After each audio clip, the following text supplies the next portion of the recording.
Gregg Popovich is not coaching for the rest of the season, or unlikely to coach for the last part of this season. Or we could talk about Joel Embiid having to go under the knife one more again. Which one you want? Oh, we could do both because the Popovich one is quick. Wishing you the best. Wishing you the best, brother. Take care of yourself. Whatever I don't see why he would even want to come back. Want to come back, but why? Well, the why is that next year, I don't think this blood clot is that big a deal. Okay. From Victor Wembanyama, yeah. Yeah, for what people are saying who know better. This is not Chris Bosh. Right. Yeah. The issue with a blood clot is if you have to stay on blood thinners, you can't play. Right. Because you can't take the risk of getting hit and bleeding out. Like that's what it is. If this is something that a run of blood thinners is going to take care of and then it's gone, then all right, that's not the issue. And so yes, if you're Pop, the most futuristic player we have ever seen, yeah, that's why you want to come back. But this Embiid thing is way, way, way, way, way more interesting. Because right now it doesn't sound like it's a terrible knee injury, but it's a problematic knee injury. And they're trying to go about solving it without having to have a surgery. That doesn't seem to be working. Is this what it's going to be from here on out? That he's always going to be around dragging that leg a little bit? Because, man, this year, I've never heard of a team be as bad / disappointing as this team and not really hearing nothing about nobody getting fired. Who gonna get fired? Daryl gonna fire himself? I mean, in theory, you fire Nurse.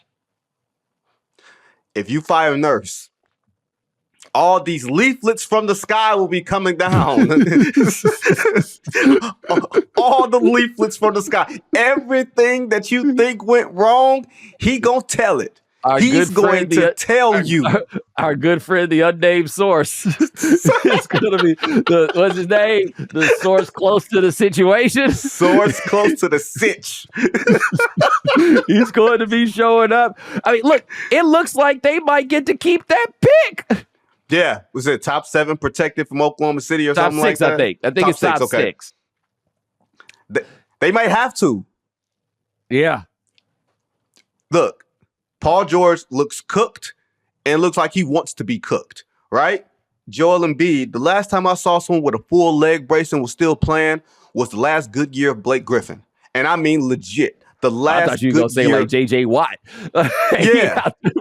That brace was from his calf all the way to the top of the thing. You know what I'm saying? Yes. Like it's not how this is supposed to work.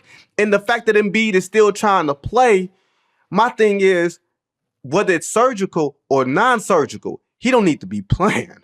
No, but if somebody's got to shut him down, the team has to do it. Right. He, in that city, has to drag that leg no matter what, because he got to a place where people questioning his toughness. And I get where he's coming from in regard of, wait a minute, tell me when I have not tried, right? Tell me when I may not have been able to. But tell me when I have not tried, right? Totally get where he's coming from. But what they're doing only works with him as a superstar. Like, Tyrese Maxey can be a very good player, but Tyrese Maxey cannot be the best player on your team, right? They need, this is just me looking at the pieces they have, and let's put Paul George to the side just for a second.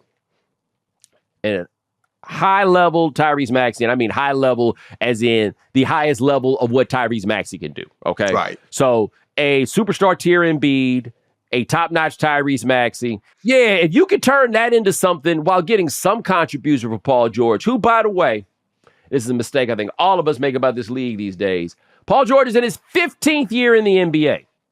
We act like these guys aren't old. Like old isn't a thing in the NBA. James Harden's in his 16th year in the NBA, for example. Kawhi Leonard is in his 14th year in the NBA. These dudes are old. Steph Curry is in his 16th year in the NBA. DeMar DeRozan in his 16th year in the NBA. These dudes are old, man. Yep. And we can't just keep assuming they all going to show up. Joel Embiid, year 11. Big dog. These dudes get old. We ain't the only ones getting old. Like, don't let LeBron fool you. Because at some point, the bill going to come for that. Now, very, very last thing. Super quick. Gregg Popovich, greatest coach of all time, I know. I believe that he has a very strong argument. I think that you can argue that perhaps he has the strongest resume. And yes, I know Phil Jackson has what, 10, 11? Yes. 10. No, he has 11. 11. Okay. Six with the Bulls, 5 with the Lakers. Yes, Red Auerbach has what, 9? Yes. Popovich has 5. Yes, that is different. It is the way that he did it that makes it very interesting. But is he a better coach than his mentor, Larry Brown? Great question. Right? Like Larry Brown's the one that throws everything off because you can put up whoever's resume in front of me if you want to. That's fine. We got to win this one game. Oh, okay. Like take it to college. Rick Pitino has 2 national championships. Mm-hmm. You tell me who's better at coaching a basketball team in college than Rick Pitino. Yeah, I can't think of anybody. Yeah, you see what I'm saying? And so Pop is up there. Absolutely up there. And look at those championships he won. Like, he won them on Shaq's watch. He won them on LeBron's watch. Mm-hmm. And look, yes, he had Tim Duncan, but that's not... He ain't just won them on their watch. The blood on his banners.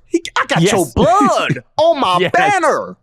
He does. Blood. He absolutely does. I closed out the forum, y'all. I closed out the forum with Tim Duncan, dog. That was a sweep, right? Yes. He closed out the forum with Tim Duncan in game 4 in 99, and it was an ugly one, too. That game came up on my YouTube the other day, and brother, let me tell you, I wound up just sitting there and watching it because I'm like morbid like that. And Tim, brother, we don't give Tim Duncan the thrift that he deserves because he put them boys to work. And he might not have even been the best player on that team. Oh, no, he was. No, he was. You think he was better than Dave at that point? Yeah. It's you know it when you see it. It's just one of the things. You know it when you see it. You're not like the difference between Tim Duncan and Anthony Davis, and maybe we'll talk about this another day. You weren't moving Tim. Once Tim planted that base, he's bigger you ain't moving him. Yeah, no, he was a much bigger man. Yes.